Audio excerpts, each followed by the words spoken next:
जय हिंद बच्चों, कैसे हैं आप सब। तो देखिए, आज एक नई पॉलिटी की रिवीजन सीरीज हम लोग स्टार्ट करने जा रहे हैं जो CDS, CAPF, FCAT, NDA इन सभी एग्जाम्स के लिए इंपॉर्टेंट होने वाली है। इसके अंदर हम लोग स्टार्टिंग से लेकर एंड तक जितने भी पॉलिटी के इंपॉर्टेंट टॉपिक्स हैं जो यूपीएससी जिनसे बार बार क्वेश्चन पूछता है तो उनको हम कवर करेंगे। तो आपके एग्जाम पॉइंट ऑफ व्यू से रिवीजन के लिए ये सीरीज आपके लिए बहुत इंपॉर्टेंट होने वाली है। आप पूरी पॉलिटी को रिवाइज कर पाएंगे यहीं से बेसिकली इसी वीडियो सीरीज के थ्रू, जिसके बाद एंड में मैं आपको कुछ क्वेश्चंस भी करवाऊंगा जो इस बारी के CDS या FCAT और CAPF के लिए इंपॉर्टेंट होने वाले हैं बच्चों।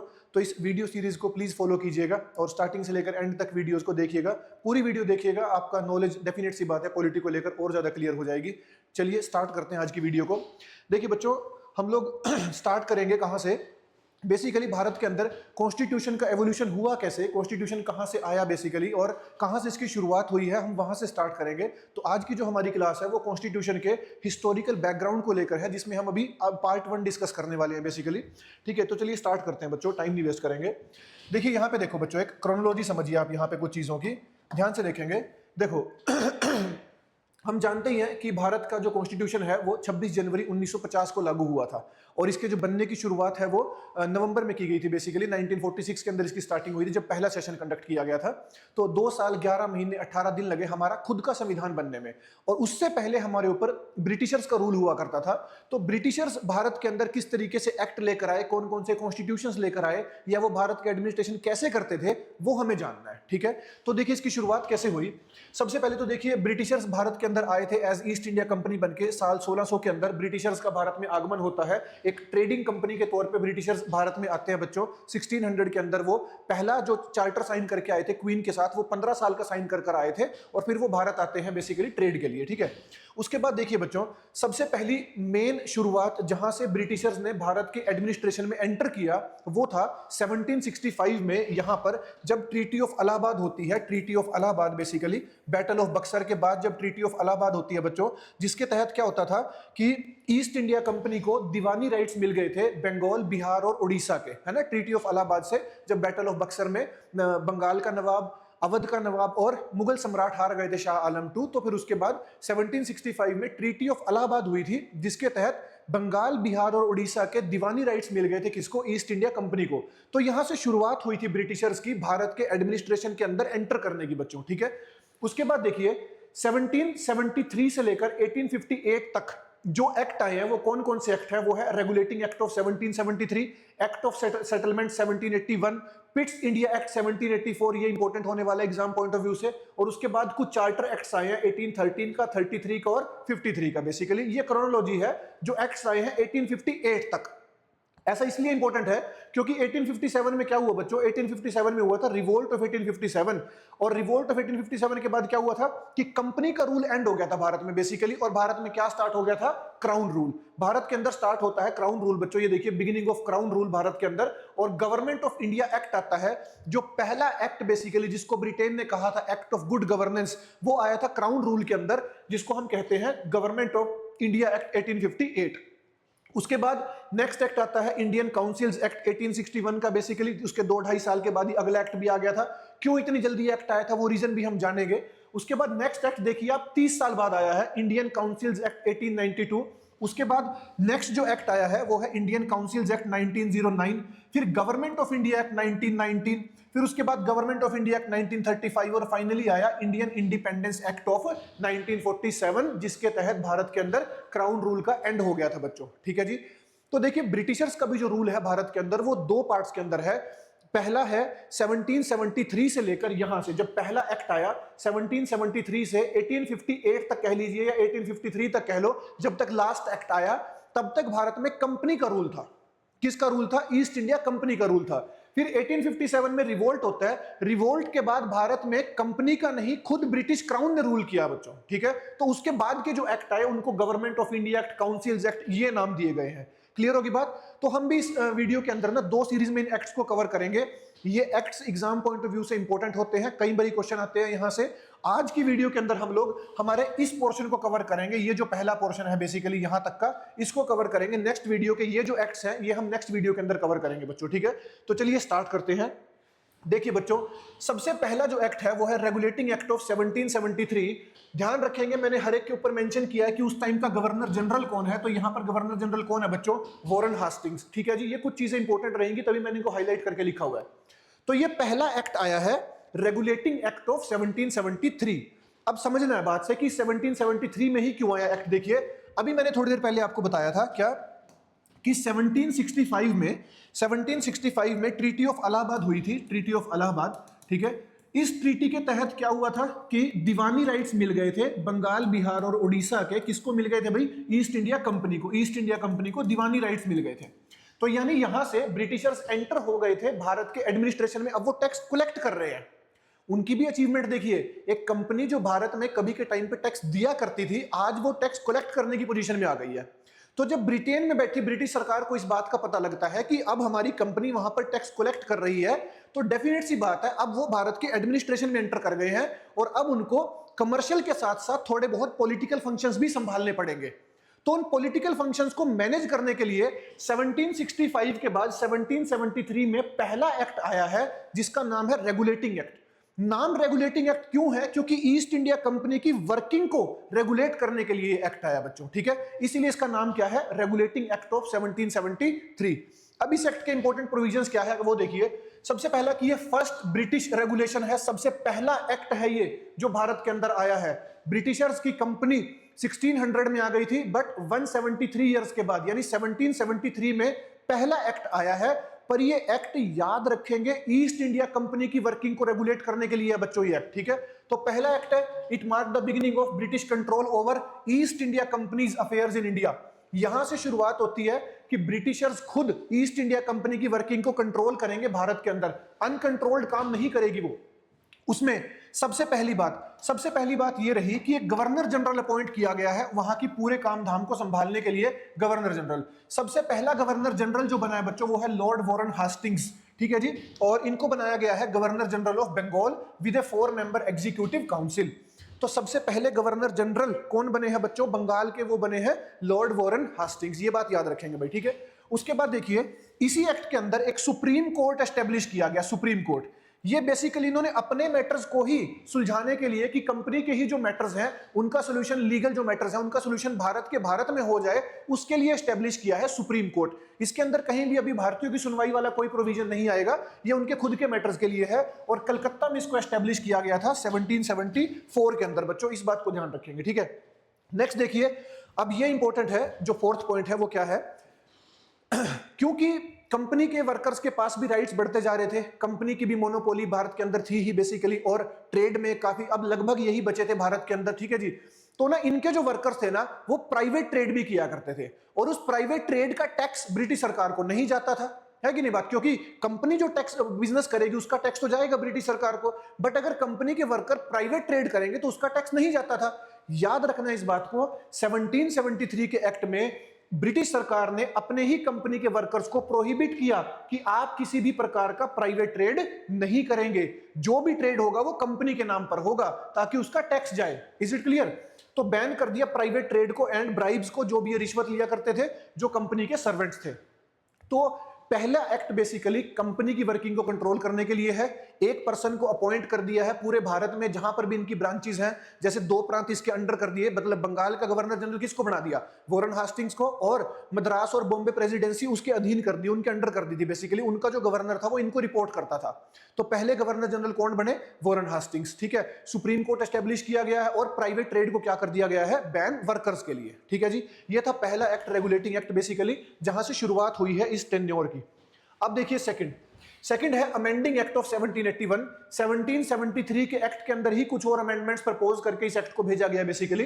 तो एक्ट ऑफ सेटलमेंट भी कहा गया इसको। इस टाइम पर भी जो गवर्नर जनरल है वो कौन है? वॉरेन हास्टिंग्स ही है बच्चों। ठीक है, तो देखिए गवर्नर जनरल और उनकी काउंसिल को क्या किया गया है? Exempted from supreme court jurisdiction for official acts. देखिए कहा था ना मैंने कि सुप्रीम कोर्ट इन्होंने अपनी ही कंपनी के लीगल प्रोविजंस को देखने के लिए सही है कि गलत है उसके लिए एस्टेब्लिश किया है। अब इन्होंने क्या किया इस एक्ट के अंदर कि जो गवर्नर जनरल है और उनकी जो एग्जीक्यूटिव काउंसिल है उनको इससे बाहर रख दिया गया है कि अगर आप कोई भी एक्शन लेते हो, कोई लॉ पास करते हो, तो आपके खिलाफ केस नहीं होगा बेसिकली, किसी भी तरीके से सुप्रीम कोर्ट में आपको चैलेंज नहीं किया जाएगा। पहला प्रोविजन याद रखेंगे। सेकंड देखिए revenue matters. Excluded revenue issues from supreme court jurisdiction. अब जो रेवेन्यू मैटर है, कितना टैक्स कलेक्ट हो रहा है, कितना पैसा इकट्ठा हो रहा है, उन मैटर्स को भी सुप्रीम कोर्ट के ज्यूरिसडिक्शन से क्या कर दिया गया, बाहर। देखिए तभी इसका नाम है अमेंडमेंट एक्ट, कि पिछले जो सुप्रीम कोर्ट की गाइडलाइंस आई होंगी उनको ही कहीं ना कहीं अमेंड कर रहे हैं, जो प्रॉब्लम्स आई होंगी 1773 से 1781 के बीच में। ठीक है, नेक्स्ट देखिए रेगुलेशंस क्या है। Governor general in council empowered to frame regulations for provincial courts and councils, कि जो प्रोविंसेस के अंदर छोटी कोर्ट्स बनाई गई है बेसिकली और काउंसिल्स बनाई गई हैं, उनकी देखरेख या उनको लेकर क्या कानून बनाना है क्या नहीं बनाना है, उसकी पावर गवर्नर जनरल को ही दे दी गई थी बेसिकली। सो इस अमेंडमेंट एक्ट के थ्रू गवर्नर जनरल की पोस्ट को थोड़ा सा स्ट्रॉन्ग किया गया था, क्योंकि उनको सुप्रीम कोर्ट की ज्यूरिसडिक्शन से भी बाहर कर दिया गया था। इतना ज्यादा हिस्टोरिकल इंपॉर्टेंट नहीं भी रहा है ये एक्ट बेसिकली, बट कुछ पॉइंट्स थे तो मैंने कवर कर दिए। ठीक है, नेक्स्ट देखिए ये इंपॉर्टेंट होने वाला है, that is पिट्स India act of 1784, जिसमें गवर्नर जनरल फिर से कौन है बच्चों, वॉरेन हास्टिंग्स। ये काफी लंबे समय तक ये गवर्नर जनरल रहे थे। अब देखिए जी ये इंपॉर्टेंट एक्ट है। सबसे पहले देखिए functions distinction, separated commercial and political functions of the company, ये समझने वाली बात है थोड़ी सी। देखिए भारत में रूल कर रही है ईस्ट इंडिया कंपनी। ये वो टाइम है 1784 का, जब आते आते भारत के कई हिस्सों पर बेसिकली ईस्ट इंडिया कंपनी अपना कब्जा जमा रही थी या तैयारी में थी बेसिकली। जैसे मराठाओं के साथ लगातार बैटल्स हो ही रहे थे, नीचे साउथ के अंदर भी बैटल्स चल रहे थे, नॉर्थ इंडिया में कब्जा कर ही रहे थे लगातार।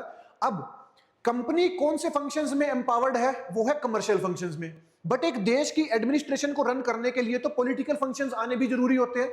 तो यहां पर ईस्ट इंडिया कंपनी की वर्किंग में और थोड़ा सा इंटरफेयर किया ब्रिटिश गवर्नमेंट ने, और उन्होंने कमर्शियल फंक्शंस और पॉलिटिकल फंक्शंस को अलग अलग कर दिया।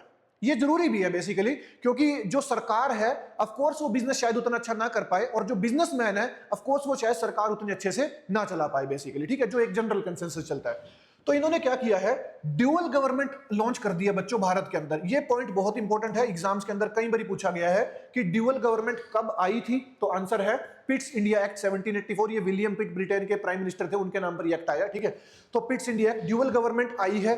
क्या है, एक बॉडी एस्टेब्लिश करी है, बोर्ड ऑफ कंट्रोल। बॉडी का नाम क्या है, बोर्ड ऑफ कंट्रोल, जो क्या मैनेज करेगी बच्चों, पॉलिटिकल अफेयर्स। यही याद रखना है आप लोगों ने, बोर्ड ऑफ कंट्रोल BOC क्या मैनेज करने वाली है, political affairs basically, and supervise civil and military operations और रेवेन्यूज, ये सारे मैटर। और एक है कोर्ट ऑफ डायरेक्टर्स, जिसका काम है प्योरली कमर्शियल फंक्शंस को देखना। ठीक है, तो board of control political functions, military operations, civil matters, इन सबको देखेगा। एक अलग बोर्ड बना दिया गया है कोर्ट ऑफ डायरेक्टर्स, जिसका काम है प्योरली कमर्शियल फंक्शंस को देखना, कि बिजनेस कैसे करना है, टैक्स कैसे इकट्ठा करना है, टैक्स को यूज कैसे करना है, वो सब उनका काम रहेगा।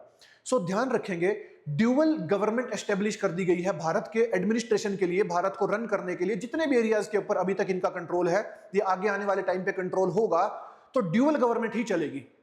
इसको लेकर एक पॉइंट अभी बता देता हूं कि 1857 के रिवोल्ट के बाद जब पहला एक्ट आएगा ना 1858 का बच्चों, तब ये ड्यूअल गवर्नमेंट एंड होगी भाई। तब तक भारत में, अभी आप देख रहे हो 1784 है, 1784 से 1858 तक भारत में जो एडमिनिस्ट्रेशन का सिस्टम चलेगा वो ड्यूअल गवर्नमेंट से ही चलेगा। ठीक है जी, अब देखिए आगे, तो ड्यूअल गवर्नमेंट आ गई है, board of control political functions, court of director commercial functions. Next देखिए ब्रिटिश पोजेशंस, अब ये इंपॉर्टेंट वर्ड होने वाला है भाई। पहली बार ब्रिटिश सरकार ने क्या किया है कि कंपनी की जो टेरिटरीज है, कंपनी की टेरिटरीज, उनको क्या बुलाया है, ब्रिटिश पोजेशंस इन इंडिया। जिन भी एरियाज के ऊपर कंपनी ने कब्जा किया था, अब उनको क्या बोल दिया गया है कि ये ब्रिटिश पोजेशंस है, मतलब ये ब्रिटिश सरकार के अधीन ये हिस्से हो गए हैं। भाई कंपनी का भी कंट्रोल नहीं है, और कंपनी भी फाइनली किसके लिए काम कर रही है, ब्रिटिश सरकार के लिए। पर भारतीयों को ये मैसेज है, ये भारत के लिए ये मैसेज है कि भाई ये एरियाज अब ब्रिटिशर्स के हैं, ब्रिटिश को बिलोंग करते हैं। तो इनको पहली बारी क्या बुलाया गया है, British possessions in India, granting the British government supreme control, की इनके ऊपर सुप्रीम कंट्रोल किसका है, अब ब्रिटिश गवर्नमेंट का। इससे क्या होगा भाई, इससे इनका एडमिनिस्ट्रेशन कैसे करना है, कल को चल के यहाँ इलेक्शंस करवाने हैं, कुछ भी करवाने हैं, तो ये सब कुछ अब ब्रिटिश गवर्नमेंट डिसाइड करेगी, जो ब्रिटेन में बैठी है बेसिकली। ठीक है जी, तो इंपॉर्टेंट एक्ट है पिट्स इंडिया एक्ट 1784 का, ड्यूअल गवर्नमेंट के लिए फेमस ये एक्ट है। Board of control, court of directors, ये सब याद रखेंगे। नेक्स्ट देखिए चार्टर एक्ट ऑफ 1793। अब गवर्नर जनरल बदला है, गवर्नर जनरल आया है जॉन शोर। चार्टर का मतलब क्या है, चार्टर का मतलब है एक लीगल एग्रीमेंट काइंड ऑफ, जो कंपनी साइन करती है ब्रिटिश सरकार के साथ। अब ये 20-20 साल के साइन होंगे। पहला जो चार्टर साइन हुआ था वो 15 साल का हुआ था, जो 1600 में हुआ था। ठीक है, सो देखिए इस एक्ट के तहत क्या किया गया है ईस्ट इंडिया कंपनी के पास ना भारत में क्या है बच्चों, ट्रेड मोनोपोली है, ट्रेड मोनोपोली। इसका मतलब क्या है कि भाई ब्रिटेन की और कोई कंपनी या ब्रिटेन के और कोई बिजनेसमैन भारत में ट्रेड करने नहीं जाएंगे, ईस्ट इंडिया कंपनी ही वहां पर ट्रेड करेगी, उनको मोनोपोली दी गई है। तो उनकी मोनोपोली को एक्सटेंड कर दिया गया है इस एक्ट के अंदर, और अगले 20 सालों के लिए बेसिकली इसको एक्सटेंड कर दिया गया है। उसके बाद काउंसिल जो थी, एग्जीक्यूटिव काउंसिल, उसकी मेंबरशिप को थोड़ा बढ़ाया गया है। इसमें क्या कहा गया है कि commander in chief would not be A council member unless appointed. तो एक कमांडर इन चीफ को लेकर थोड़ा सा आया है बेसिकली कि ये एग्जीक्यूटिव काउंसिल का मेंबर नहीं होगा जब तक वहां पर उसकी अपॉइंटमेंट ना हो जाए। कोई बहुत इंपॉर्टेंट चीज नहीं है। फिर थे फाइनेंशियल प्रोविजंस। फाइनेंशियल प्रोविजन क्या है? Mandated payment for board of control members and staff from Indian revenue.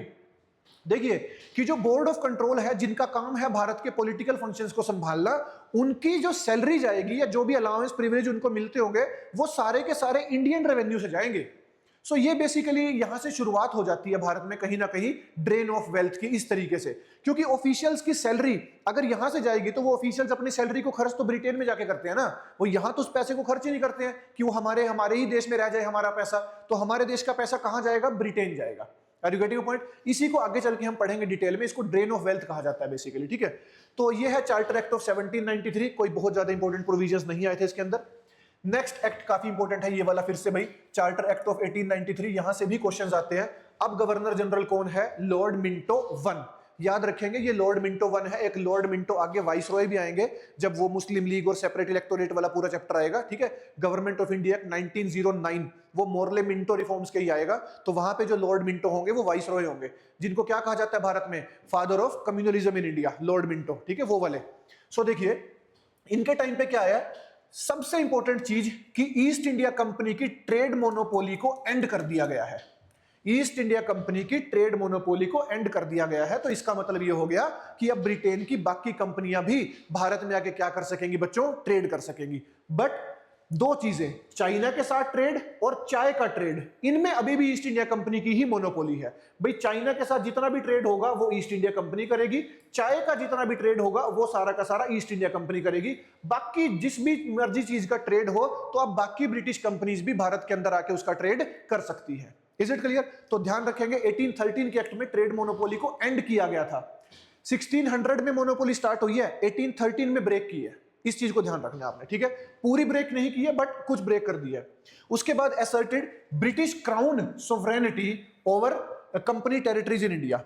पिछले एक्ट में क्या कहा था उनको हमने कि ये ब्रिटिश पोजेशंस है बेसिकली। अब उनके ऊपर ब्रिटिश क्राउन की सोवरेनिटी, मतलब उसको, उस लैंड को, जो भी ये जमीन भारत पे कब्जा कर रहे हैं उसको कल को बेचना है, किसी और को आगे देना है। जैसे आगे चल के हम पढ़ेंगे ना कि ये डौरी में बॉम्बे दे देंगे बेसिकली, इस तरीके से। तो वो जो भी कुछ हुआ भारत में वो क्यों है कि ये इन्होंने अपनी, ब्रिटिश क्राउन ने अपनी सोवरेनिटी डिक्लेयर कर दिया उस लैंड के ऊपर। सोवरेन शब्द का मतलब हो गया कि वहां का पूरा कंट्रोल इनके पास है। अब उसको लेकर ये जो भी डिसीजन लेंगे वो पावर इनके पास है कि ये कुछ भी डिसीजन ले सकते हैं उसको। कल को दो पार्ट में डिवाइड करना है, एक प्रांत को, एक बॉम्बे को मान लो दो पार्ट में डिवाइड करना है, कोई और उसमें से प्रिंसली स्टेट बनानी है, तो ये अब उन्होंने अपनी सोवरेनिटी डिक्लेयर कर दी उन ब्रिटिश पोजेशंस के ऊपर भारत में, ठीक है। किस एक्ट में करी है? 1813 में। उसके बाद क्या है? Empowered local governments to impose taxes and punish defaulters. कि जो लोकल गवर्नमेंट्स है बेसिकली, म्युनिसिपैलिटीज है, जैसे म्युनिसिपैलिटीज एस्टेब्लिश करते जा रहे थे ये लोग, उनको थोड़ी पावर दे दी गई थी। डिस्ट्रिक्ट बोर्ड्स थे कि भाई आप जो है वो अपने एरिया के अंदर किसी भी तरीके के टैक्स लगा सकते हो और डिफॉल्टर्स को पनिश भी कर सकते हो, ठीक है। तो 1813 के एक्ट काफी इंपॉर्टेंट है, इसके प्रोविजंस। नेक्स्ट देखिए, पहली बार भारत में क्या आने जा रही है? Christian missionaries. याद रखेंगे इस एक्ट को भाई, ठीक है। ये इंपॉर्टेंट होने वाला एक्ट, इस टाइम का जो वाइस गवर्नर जनरल, इसको भी याद रखेंगे।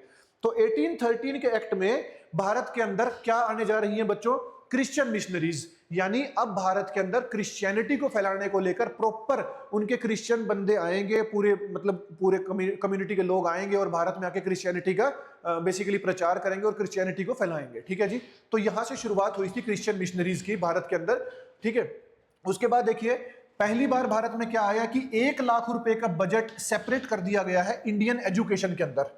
देखिए ये तो बात सत्य ही है कि भारत में वेस्टर्न एजुकेशन जो है, या सेकुलर एजुकेशन जो है, वो ब्रिटेन ही लेकर आया है। भारत में ज्यादातर एजुकेशन धर्म के आधारित थी बेसिकली। हिंदू गुरुकुल्स में पढ़ते थे तो मुस्लिम अपने मदरसे में पढ़ते थे, इस तरीके से थी। तो कहीं ना कहीं सेकुलर एजुकेशन का कंसेप्ट ब्रिटेन में भारत ही लेकर आया था। और क्योंकि भारत के अंदर इनको लोकल कामों के लिए वर्कर्स की जरूरत भी हुआ करती थी, काम काज भी हुआ करते थे, क्लरिकल काम थे, उनके लिए इनको उन्होंने भारत के लोगों को पढ़ाना स्टार्ट किया था, और एजुकेशन के पीछे खैर पॉइंट ऑफ व्यू ठीक भी थे, कोई गलत भी नहीं थे। तो अब इन्होंने भारत में एजुकेशन सिस्टम को और सुधारने के लिए एजुकेशन पे थोड़ी इन्वेस्टमेंट स्टार्ट की है, और पहली बार 1 लाख रुपए बजट निकाला गया है इंडियन एजुकेशन के अंदर इन्वेस्ट करने के लिए बच्चों। तो 1813 का एक्ट यहां भी इंपॉर्टेंट हो जाता है, ठीक है।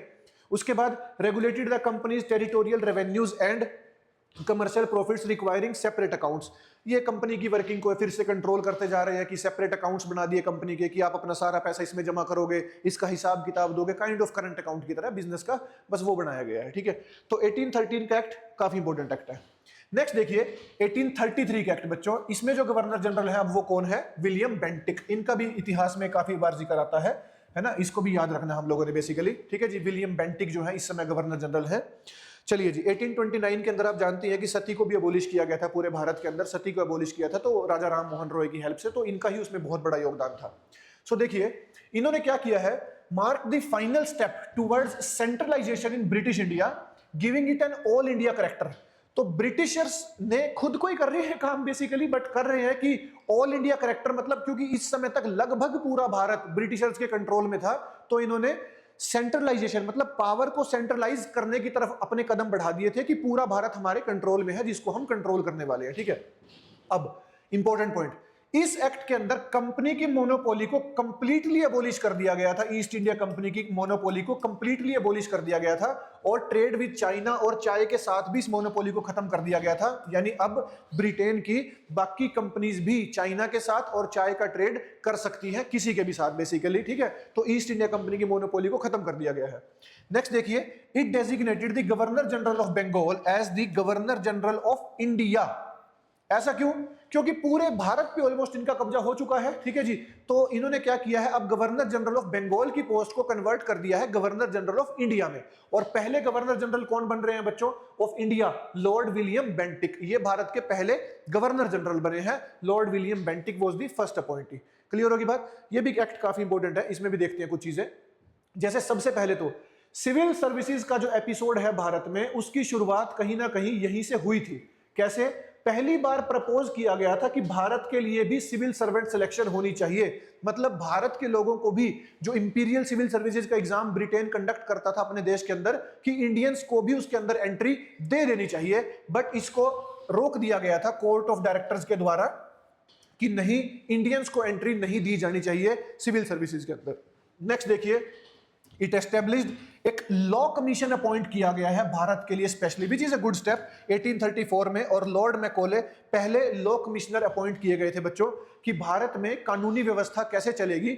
जो आप पढ़ते हैं ना सारी, अभी चलो हमारी सरकार ने इनको अबोलिश कर दिया, आईपीसी, सीआरपीसी, सीपीसी, है ना, ये सब कुछ, तो ये सब लॉर्ड मैकॉले के द्वारा ही एस्टेब्लिश किए गए थे 1860s के आसपास जाके। तो पहले इंडियन लॉ कमिश्नर बने थे हमारे लॉर्ड मैकॉले, और इंडियन लॉ कमीशन की शुरुआत यहीं से हुई थी कि भारत के अंदर लॉ, यानी क्रिमिनल लॉज को कह लीजिए आप, सिविल लॉज को कह लीजिए, इनको एक सेंट्रलाइज तरीके से या चैनलाइज्ड वे में कैसे करा जाएगा, उसकी शुरुआत ब्रिटेन ने यहां से की है। क्योंकि भारत में ज्यादातर कानून धर्म के बेस थे, है ना, वो बेसिकली सेकुलर की तरफ नहीं थे ज्यादातर, कि एक कॉमन लॉ होगा सबके लिए। तो ब्रिटेन उसकी शुरुआत यहां से करने जा रहा है बच्चों, ठीक है जी। तो ये एक्ट मैंने बताया काफी इंपॉर्टेंट है। लास्ट जो एक्ट था इस सीरीज में वो है चार्टर एक्ट ऑफ 1853, ठीक है। लास्ट एक्ट है ये 1853 में, बिकॉज 1857 में क्या होने वाला है, रिवोल्ट होने वाला है, और 1858 में ब्रिटिश क्राउन आ जाएगा, तो गवर्नमेंट ऑफ इंडिया एक्ट 1858 आ जाएगा। तो देखिए इस समय जो गवर्नर जनरल है इंडिया के, वो कौन है? लॉर्ड डलहौजी, जो लास्ट गवर्नर जनरल होने वाले हैं। फिर आगे चल के ये पोस्ट जो है वो वाइसरॉय में कन्वर्ट हो जाएगी भाई। फिर देखिए the last in a series of charter act, basically 1793 से चार्टर एक्ट शुरू हुए, 1853 आते आते लास्ट आ लिया है। It separated legislative and executive functions of the governor general council.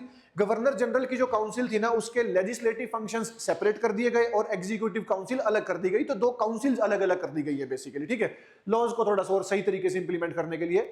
The legislative council functioned as a mini parliament mirroring British procedures. जो legislative council थी ना, वो लगभग किसकी तरह काम करती थी? ब्रिटिश पार्लियामेंट की तरह काम करती थी वो, कि जैसे वहां पे लॉज पास होते हैं, कानून बनते हैं, वैसा ही सब कुछ यहां पे भी होने लगा था। तो कहीं ना कहीं ब्रिटिश सरकार का मॉडल भारत में आ चुका था 1853 के एक्ट के अंदर। और अगर भारत में ब्रिटिश क्राउन आएगा तो उसकी झलक दिख रही थी यहां से, कि वो उसका रेगुलेशन भारत का कैसे होगा, ठीक है। फिर लास्ट इंपॉर्टेंट है, it implemented an open competitive system for civil services recruitment allowing Indian participations, ठीक है।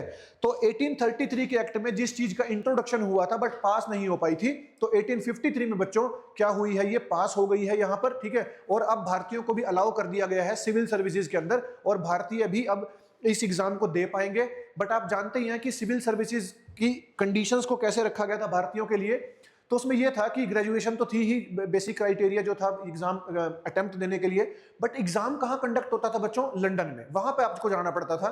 इंग्लिश के अंदर ही एग्जाम होता था वो, और उसमें एक प्रोविजन ये भी था कि आपको हॉर्स राइडिंग भी आनी चाहिए थी, और ऐसा करने की जो एज थी इस एग्जाम को क्लियर करने की वो 21 ईयर्स ही थी, मैक्सिमम एज जो थी बेसिकली। आज जनरल कैटेगरी के लिए 32 एज है, तब 21 थी सभी के लिए, ठीक है। तो ये कुछ टफ कंडीशंस थी इस एग्जाम को क्रैक करने के लिए, बट इंडियंस की एंट्री अलाउ हो गई थी यहां से इंपीरियल सिविल सर्विसेज का एग्जाम देने के लिए। और देखिए इतनी टफ कंडीशंस होने के बावजूद भी पहले भारतीय जिन्होंने इस एग्जाम को क्रैक किया था 1864 में, वो कौन बने थे भाई, कौन बने थे? आप लोग में से कोई कमेंट में बता सकता है किसने, कौन बने थे पहले भारतीय जिन्होंने इस एग्जाम को क्रैक कर दिया था, इंपीरियल सिविल सर्विसेज के एग्जाम को 1864 के अंदर? देखते हैं कोई बताता है कि नहीं, ठीक है। तो आज की वीडियो के ये थे कुछ इंपॉर्टेंट एक्ट्स बच्चों, जो पहले पार्ट के एक्ट्स थे। नेक्स्ट वीडियो के अंदर हम अगले एक्ट पढ़ने वाले हैं जो इससे काफी ज्यादा इंपॉर्टेंट होने वाले हैं, बिकॉज सेकंड पार्ट में भारत का फ्रीडम स्ट्रगल चलता है, तो वहां से क्वेश्चंस काफी आते हैं। अब 1853 के एक्ट के बाद 1857 में रिवोल्ट हो गया था, रिवोल्ट के बाद कंपनी का रूल खत्म हो गया था और क्राउन रूल स्टार्ट हो गया था, ठीक है जी। तो आज की वीडियो के अंदर इतना ही। नेक्स्ट वीडियो में हम सेकंड पार्ट को कवर करेंगे हिस्टोरिकल बैकग्राउंड के। तब तक के लिए अपनी रिवीजन कंटिन्यू रखिए, क्वेश्चंस लगाइए इस पोर्शन के बेसिकली, ठीक है। और अटेम्प्ट अपना नजदीक आ रहा है आपका एग्जाम जो है, तैयारी अपनी प्रबल रखिएगा। थैंक यू बच्चों, जय हिंद, जय भारत।